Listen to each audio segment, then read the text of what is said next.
Panginoon, gawin mong ligtas ang aking araw at ng aking pamilya.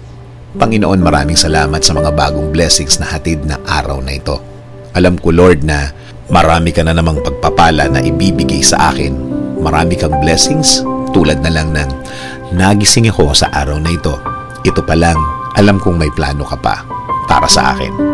At alam ko, Lord, na lahat ng plano mo, lahat ng bagay na gusto mong gawin sa buhay ko, ikakaganda ng aking buhay. Ikaka-level up ng aking araw-araw. At alam ko din, Lord, na alam mo ang lahat ng nangyayari sa aking buhay. Alam ko din na bahagi ng blessings mo sa akin ay ang pag-aalaga mo sa akin. Na gawin akong safe saan man ako magpunta at saan man ako andun.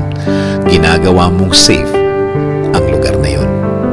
At alam ko, Lord, na since ikaw ang nangunguna ng aking buhay, alam kong patuloy mo akong i-guide sa mga darating na araw at panahon at sa lahat ng aking gagawin sa mga susunod na araw, linggo at mga taon na darating sa aking buhay. Kaya ngayon, Lord, kasama po ng aking dasal na ito na alagaan at protektahan mo din ang aking pamilya, Lord.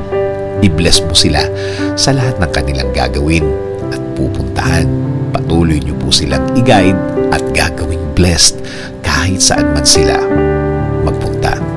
At alam ko din, Lord, na meron ka ding magandang plano para sa kanilang mga buhay. Alam kong i-guide mo din sila sa araw na ito at patuloy mo silang babantayan sa lahat ng pagkakataon ng kanilang buhay. Patuloy niyo pong pasukin ang aming mga buhay. Patuloy niyo kaming bigyan ng direksyon sa lahat ng pagkakataon. Ilagay niyo po sa aming mga buhay ang mga tamang opportunity sa aming mga daan. Bigyan niyo din po kami ng guidance sa lahat ng aming gagawin sa araw na ito at sa mga susunod, mga gagawin na nakaayon sa inyong plano, Lord, para maging pleasing po sa inyo ang aming buhay. Gawin niyo rin pong ligtas ang mga biyahe na gagawin namin sa araw na ito. Ilayo niyo po kami sa mga masasamang pangyayari na pwede naming ikapahamak. Ilayo niyo rin po kami sa mga taong gumagawa at nagpaplano palagi ng masama sa kanilang mga kapwa.